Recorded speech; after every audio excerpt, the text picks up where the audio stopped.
Alhamdulillah, pada malam hari ini kita melanjutkan materi kita seperti biasa. Kemarin sudah disinggung, kita membahas lubang wakasan. Nah sekarang sampai di bab sholatil musafir, bab menjelaskan tentang bagaimana sholat seseorang ketika dalam perjalanan. Ya, yang lebih kita kenal dengan sholat jama' atau qashar. Sebelum masuk ke bab musafir, kita harus lebih mengetahui dulu bahwasanya ada satu hadis yang diriwayatkan oleh Imam Al-Bukhari dan Imam Muslim. Qala Nabi sallallahu alaihi wasallam, as-safaru qit'atun minal adzab. Baik, jika kita melihat makna daripada azab itu kan siksa, ya. As-safar qit'atun minal adzab, kita artikan secara harfiah yang memang selalu saudara kita mengatakan kembali kepada Al-Quran dan Sunnah. Coba artikan, coba maknai. As-safaru qit'atun minal adzab, perjalanan adalah bagian dari siksa. Tuh, ya. Maka di sini harus memenuhi lughah Arabiyah, harus mumpuni ilmu disiplinnya seperti nahwu dan sharaf. Ini penting. Tafsirnya adalah inna safara la yakhlu min masyaqqatin hissiyah. Perjalanan, maksud adab di sini tidak akan pernah sepi dari dua hal. Ada yang bangsa panca indera, tidak terlihat. Ada juga maknawi, ada yang terlihat, ada yang tidak terlihat. Oh, mana contoh hisiah? Katulil torik.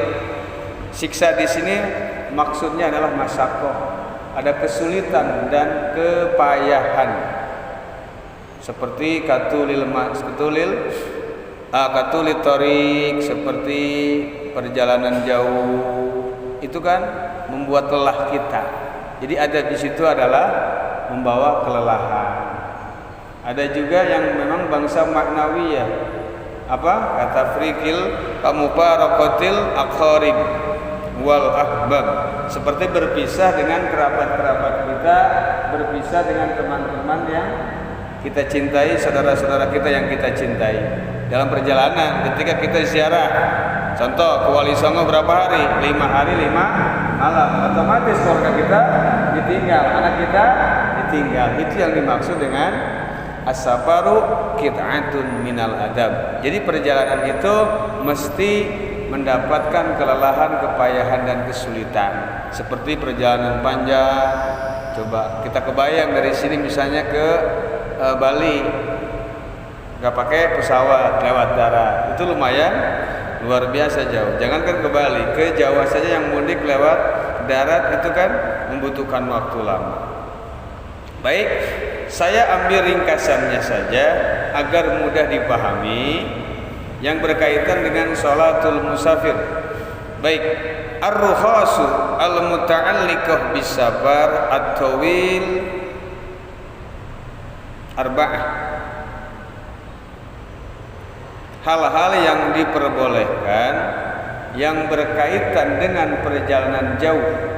Perjalanan jauh di sini simpulkan minimal 82 km. Ya, ini pendapat para ulama Hadrami, ulama-ulama Hadraul Maut. Ada dari ulama-ulama Mesir, Syekh Ali Jum'ah, beliau mengatakan 92 km. 92. Ada yang wasatiyah, kebanyakan di Indonesia ini ngambil jalan tengah 86,4 km. Nah, ada yang 82, ada yang 84, ada yang 92.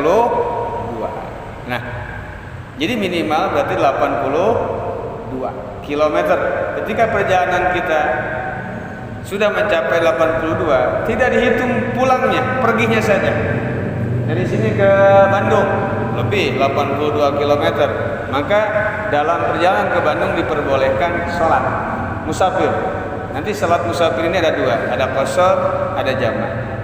Diringkas dulu, nanti sholat yang 5 waktu ada yang boleh dikosor, ada yang boleh dijamak.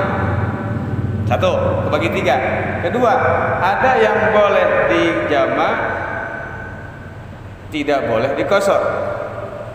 Yang ketiga, tidak boleh dijamak, tidak boleh dikosor.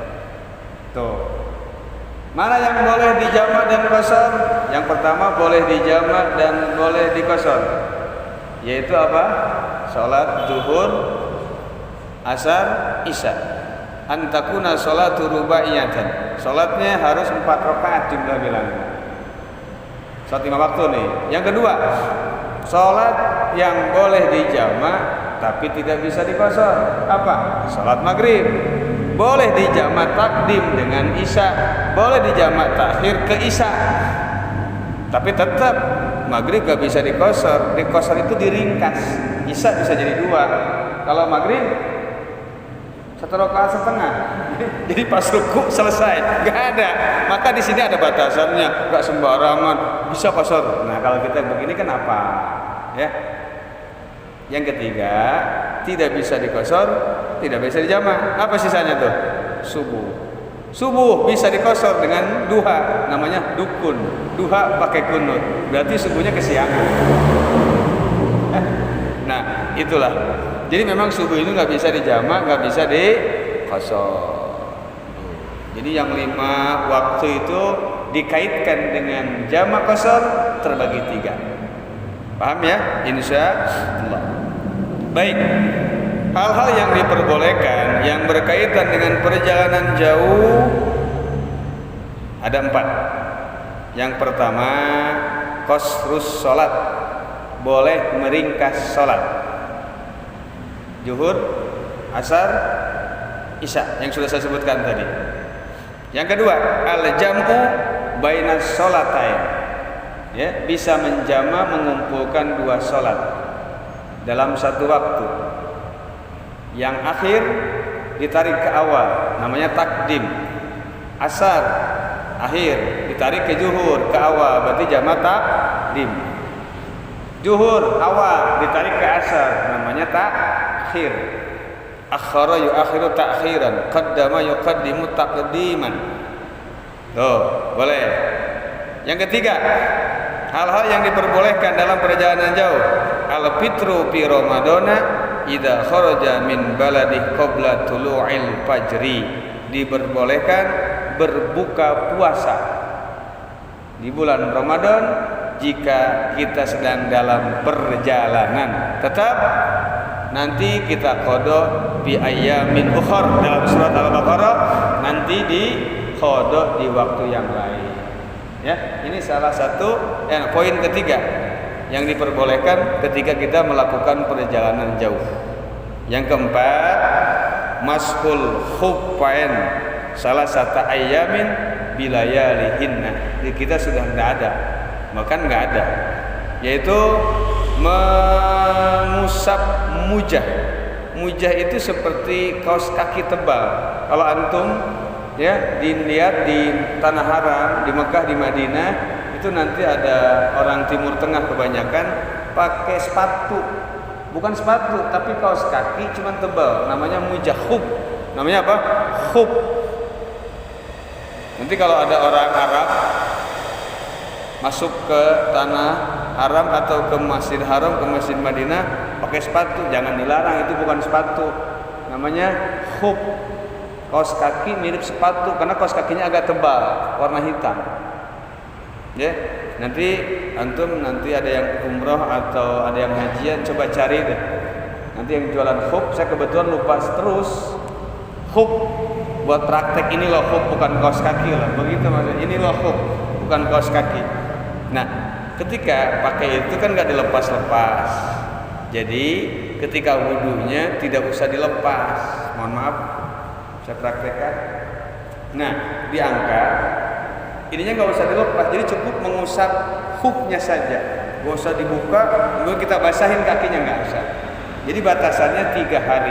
Ketika kita dalam perjalanan, maka khuf itu boleh tidak dilepas selama 3 hari. Karena ini poin hal-hal yang diperbolehkan saat kita melakukan perjalanan jauh. Ada 4 ya. Yang pertama bisa diqashar salat, yang kedua bisa dijama', yang ketiga bisa berbuka ketika saat bulan Ramadan, keempat apa tadi? Mengusap khuf selama 3 hari 3 malam. Harusnya kan setiap sholat dibuka, tapi berhubung dalam perjalanan boleh. Baik, selanjutnya ar-rukhas al-mustarakah baina safari tawil wal qasir sab'ah.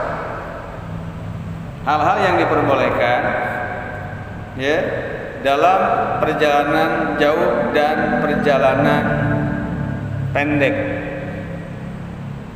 Perjalanan pendek berarti di bawah 82 km. Dari sini kemana? Cipanas.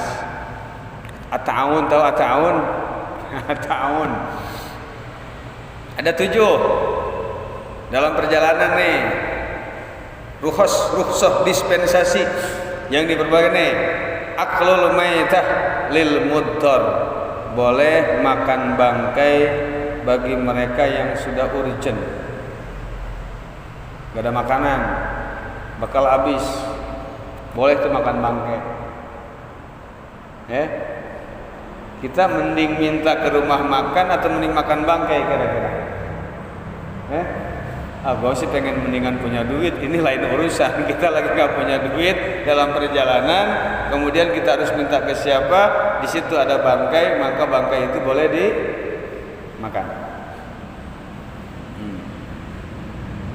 Yang kedua, at-tanabul ala rahilah, boleh sholat sunat di dalam kendaraan.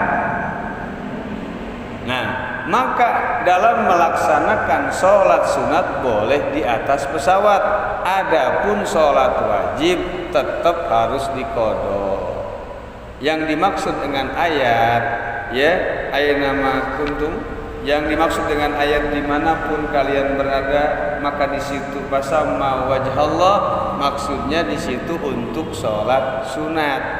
Adapun dalam pesawat atau dalam kendaraan, dalam mobil itu diperbolehkan hanya sholat sunat saja. Paham? Boleh. Ketika dalam perjalanan kita belum nemu masjid, kebetulan kita nggak jadi sopir, ya sudah sholat sunat duhanya di dalam mobil aja boleh. Kemanapun kalian menghadap mobilnya walaupun bukan ke kiblat boleh. Makanya banyak yang keliru juga saudara-saudara kita ketika bepergian haji dan umroh, kadang-kadang yang nempel di screen atau layar monitor yang di belakang jok dipakai tayamum untuk sholat fardu. Nggak usah, kalau di mobil nggak usah sholat fardu. Yang boleh, karena kan memang kalau sholat fardu itu harus menghadap ke kiblat, sedangkan arah pesawat kita nggak tahu kemana arahnya, ke kiblat, ke barat, ke tenggara, timur, tenggara, selatan, barat, daya, barat, barat, laut, utara, timur, kemana mengarah kita nggak tahu. Nah itu. Jadi kalau mau sholat sunat boleh dalam kendaraan, boleh dalam perjalanan, itu hal-hal yang diperbolehkan. Ketiganya, isqatu sholat bit tayamum, bisa menggugurkan sholat dengan tayamum. Bisa menggugurkan sholat dengan tayamum. Jadi kesimpulan, kalau memang tidak ada air, kemudian kita adanya cuma tanah saja, maka di situ boleh tidak melaksanakan sholat. Ini kesimpulan menjamu dari kitab-kitab mu'tabar, madhab Imam Syafi'i. Jadi kalau memang dalam perjalanan sulit air, ya sudah, tidak usah sholat. Ada tanah, tayamum itu kan diperbolehkan fil hadar, ketika kita tidak dalam bepergian. Maka ketika kita berpergian, kemudian di jalan yang kita lintasi itu sama sekali tidak ada air, nggak usah tayamum. Bukan nggak usah, boleh tidak sholat. Kalau kita tayamum kemudian sholat, ya itu lebih baik. Maksudnya bukan nggak boleh deh, bukan nggak boleh sholat, boleh tidak sholat. Kalaupun sholat itu lebih baik. Seperti berbuka tadi, puasa di bulan Ramadan, wa antasumu khairul lakum. Maka Allah tetap menekankan kalau kalian berpuasa dalam perjalanan tetap itu lebih baik daripada kalian. Cuma kalau nggak kuat, apalagi di jalannya macet, jalur pantura, ya kalau memang nggak kuat silahkan berbuka. Loh, banyak ya. Apalagi ada mulqadai lidarrati jauzatin uhidat bil qur'ah muddatas safar. Nah, ini bagi mereka yang memiliki istrinya lebih dari satu. Kan kalau dalam perjalanan itu kalau mau bepergian diundi dulu. Bagian siapa nih yang harus diajak sekarang? Harusnya begitu. Kalau kalian memang berniat atau nanti punya rencana planning ke depan istrinya lebih dari satu, nah ketika umroh setiap bulan atau setiap tahun itu harus digilir. Dan nanti ada cara undiannya. Namanya sebutin satu-satu. Hasanah, sarkolah, sarboah, sarwiti, masukin tuh, diundi. Siapa yang keluar? Itu Kang Haji ya. Nanti dikocok siapa yang keluar. Kecil tapi bolong jangan gede. Kalau gede bolongnya setelah keluar yang 4 nama, 4-4nya keluar nanti. Satu PRW serius amat kayak mau nih. Itu PRW ya, nanti dimasukin tuh. Boleh. Kodok dalam artian bagaimana? Jadi tidak usah mengkodok seorang istri yang sedang dalam perjalanan. Contoh begini, kita punya istri 4. Ya, perjalanan kita 5 hari. Harusnya kan 2 hari 2 hari. Selama seminggu itu 8 hari misalnya. Ini 2 hari, 2 hari, 2 hari. Berangkatnya dari istri yang pertama. Seharusnya 2-3 hari kemudian harus ke istri yang kedua. Berhubung dia dalam perjalanan, maka jatah daripada istri yang kedua ini tidak usah dikodok. Karena memang rukhsah. Tidak adanya datang itu bukan karena disengaja, tapi sedang dalam perjalanan. Itulah yang dimaksud boleh tidak mengkodok. Tapi kalau memang mengkodok itu lebih baik. Ini hanya sebatas kemurahan hal-hal yang diperbolehkan. Tapi kalau tidak dilakukan alias kita melakukan seperti biasanya itu lebih baik. Harus adil. Di sini 2 hari, di sini 2 hari, di sini 2 hari. Jangan dia yang muda 5 hari, dia yang tua 2 hari.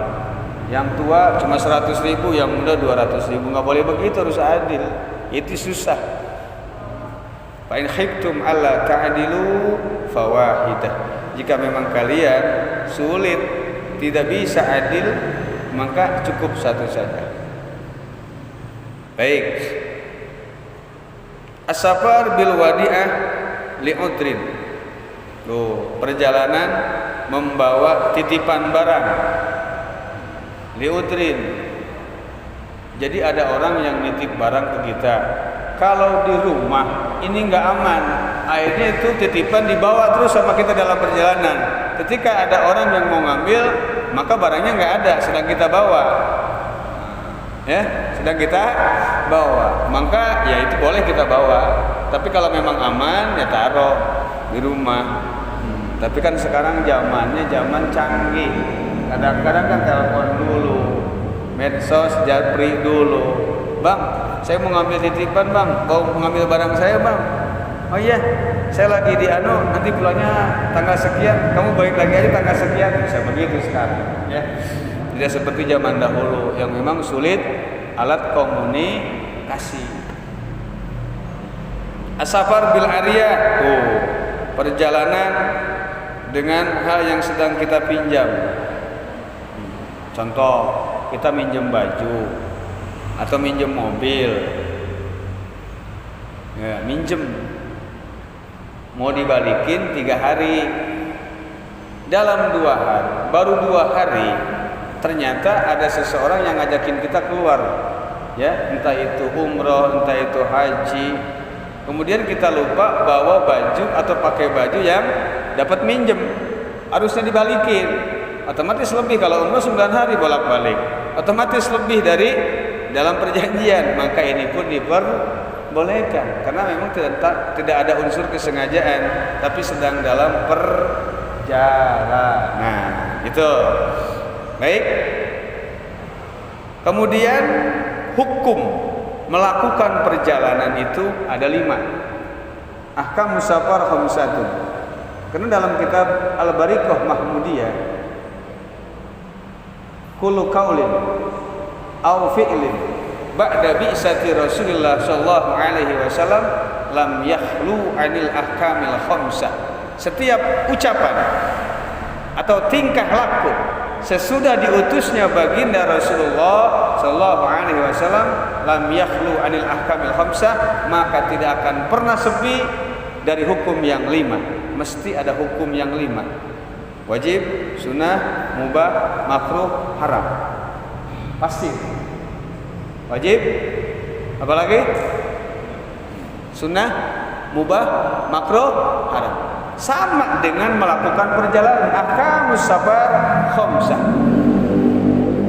Melakukan perjalanan itu hukumnya 5. Wajibun, ada yang perjalanan itu hukumnya wajib, seperti liisqati fardil haji wal umrah, seperti orang yang sudah mampu melakukan ibadah haji dan umrah, maka dia wajib safar, wajib bepergian, berangkat menuju tanah suci. Maka perjalanan itu hukumnya wajib. Wali talabil ilmil wajib, mencari ilmu yang wajib, fardu ain.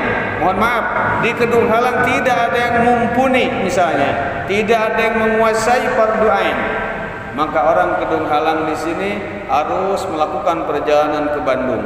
Maka perjalanan itu wajib, karena li talabil ilmil wajib, karena mencari ilmu yang wajib. Tuh contohnya, nggak usah banyak. Ya. Yang kedua, ada perjalanan ini yang sunnah. Melakukan perjalanan hukumnya sunnah. Kasafari li ziyaratin Nabi sallallahu alaihi wasallam wa silatir rahim, yaitu berziarah, melakukan perjalanan untuk berziarah ke makam Rasulullah sallallahu alaihi wasallam. Bukan safar maksiat seperti yang dipatwakan oleh saudara-saudara kita, bukan. Akmalul iman, a'dhamun ni'am, ba'dal iman wal islam az-ziyarah ila qabri Rasulillah sallallahu alaihi wasallam. Ya, kenikmatan yang paling dahsyat sesudah iman wal islam adalah bisa berziarah kepada makam Rasulullah. Illam azur qabrahu ya sa'du as'alahu yan ala rasibal sa'yan ala suwari. Jika aku tak pernah ziarah kepada makam Rasulullah sallallahu alaihi wasallam, sungguh sombong diriku ini. Ya, maka berniat dalam hati, semoga diberikan keluasaan rezeki, diberikan nasib oleh Allah bisa berziarah ke makam Rasulullah, umratan kanat atau hajan, baik itu umrah ataupun haji. Amin ya Allah. Bahagialah kita bisa berziarah ke makam beliau, bisa berziarah ke makam beliau.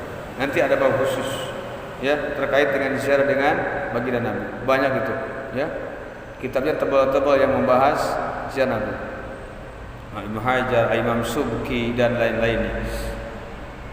Wasilaturrahim, silaturahim dengan silaturahmi ini dipermasalahkan oleh para ulama. Lebih afdol mana, silaturahmi atau silaturahim? Haknya sukun silaturrahmi, kalau haknya kasrah silaturrahim. Maka kata ulama lebih utama di kasril ha'i, haknya dikasrahin, berarti silaturahim itu lebih utama. Keduanya bagus, tidak usah dipermasalahkan. Cuman kalau mau ngambil yang lebih utama, afdal kita ngomongnya silaturahim. Ada keperluan apa datang ke sini? Yang pertama saya niat silaturahim, begitu ya. Yang pertama saya niat silaturahmi, mangga. Ada tamu ngomongnya begini, saya niatnya silaturahmi. Salah, lu yang benar silaturahim, jangan. Ada tamu nanti bentak-bentak, kasih kopi, kasih air, jangan didakwahin dulu. Ini kan berbicara, makanya tidak semua ilmu itu bisa kita sampaikan. Lihat situasi. Kalau kita nggak ngaji, nggak monok, nggak dikasih ilmu kayak gitu, jebret saja. Ini kan hukum, harus diterangkan. Qulil haqqa walau kana murran. Ya, ceritakan yang benar walaupun pahit. Iya, terus ya. Inilah akibat ngajinya langsung bypass ke SMA, nggak ngaji TK dulu.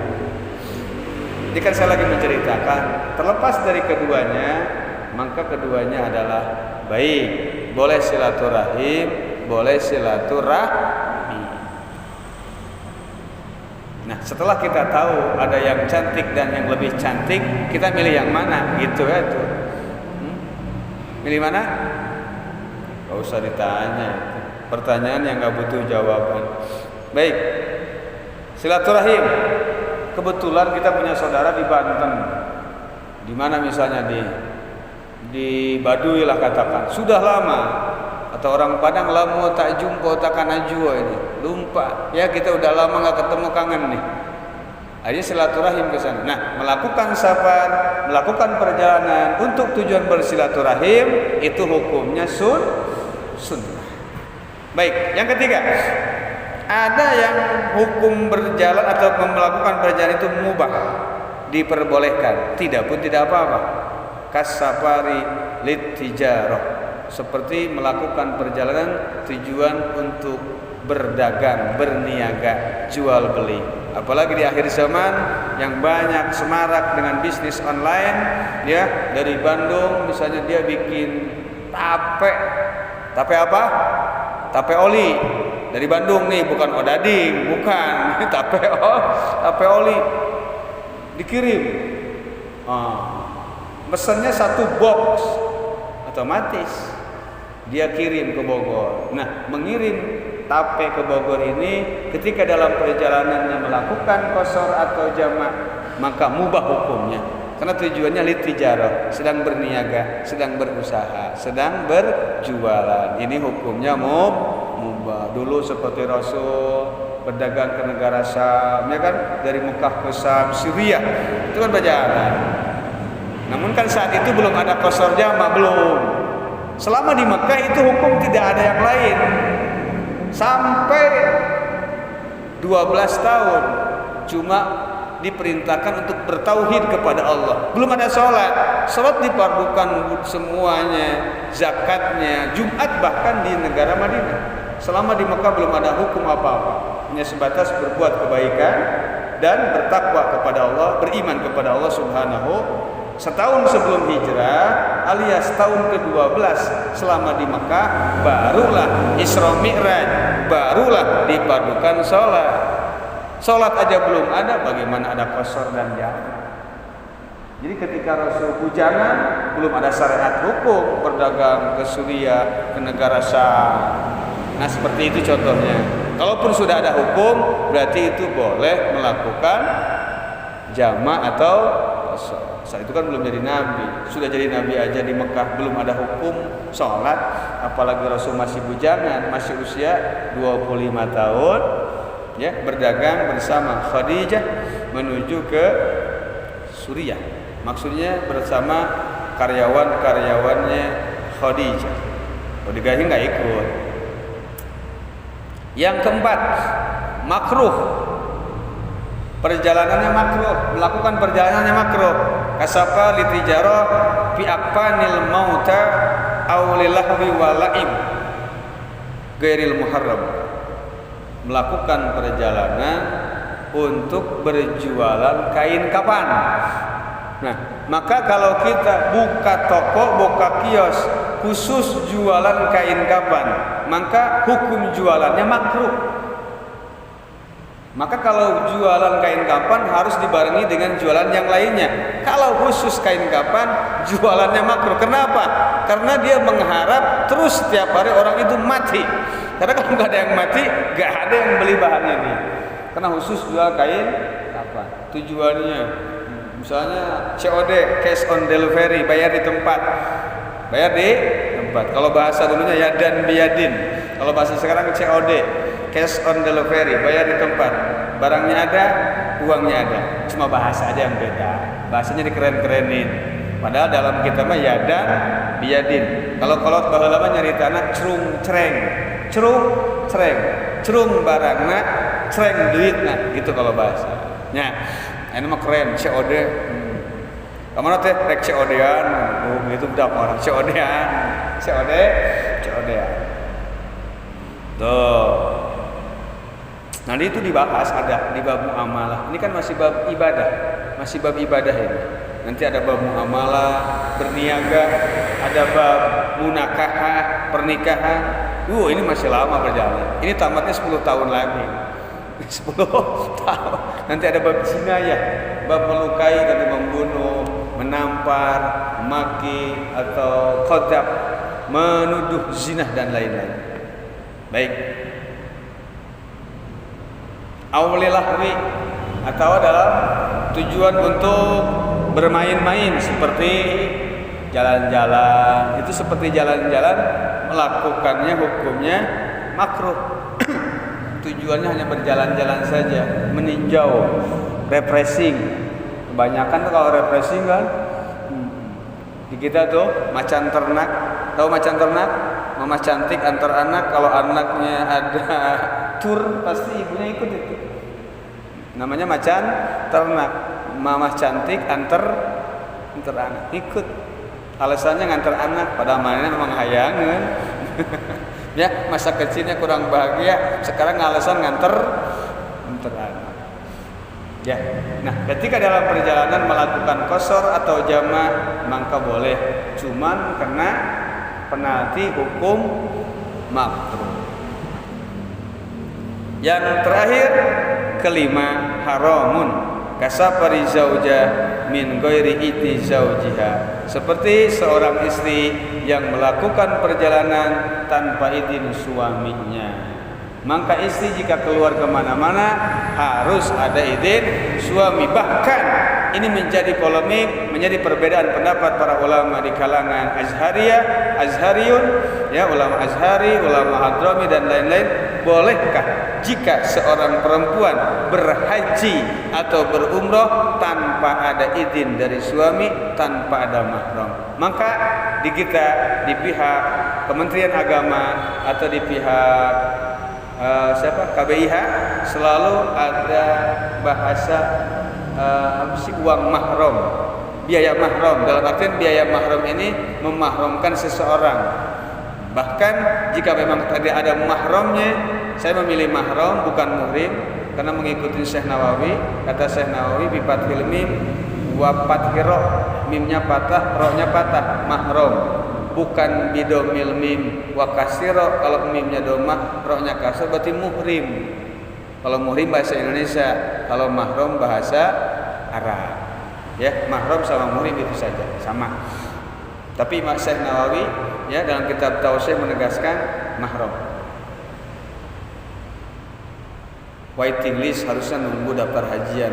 Berhubung istri itu sendirian, waktu daftarnya waktu masih perawan, waiting list sampai 10 tahun, di tengah-tengah dia menikah, maka suaminya belum daftar, maka diperbolehkan antekarosnya oleh Departemen Agama yang mengurus haji, ya, untuk berangkat saat itu juga untuk menemani istrinya. Boleh itu namanya buah mahramin, boleh. Maka untung tuh. Kadang-kadang orang tua udah tua renta, anaknya belum daftar, begitu mau berangkat, anaknya punya rezeki sudah daftar, pasti berangkat gitu. Tujuannya untuk ngantar ibunya atau ngantar neneknya, boleh memahramkan, ya. Mudah-mudahan kita dapat rezeki seperti itu tuh. Enggak usah waiting list, enggak usah nunggu-nunggu, tapi mudah-mudahan walaupun nunggu, semoga ada nasib untuk berangkat ke Tanah Suci. Amin. Ya Allah ya Rabbal. Baik, berapa menit lagi waktu? Ya? 1 menit. Baik, karena memang 1 menit tanggung ini pembahasan qasr salat. Jadi banyak tadi kesimpulan yang disampaikan, 3 poin. Yang pertama, hal-hal yang diperbolehkan terkait perjalanan jauh. Yang kedua, hal-hal yang diperbolehkan antara perjalanan jauh dan perjalanan singkat, pendek. Yang ketiga, hukum melakukan safar atau perjalanan. Itu kesimpulan poin yang kita bahas pada malam hari ini. Semoga bermanfaat. Usikum wa nafsi bi taqwallah dan Allah wa iyyakum ajmain. Assalamualaikum warahmatullahi wabarakatuh.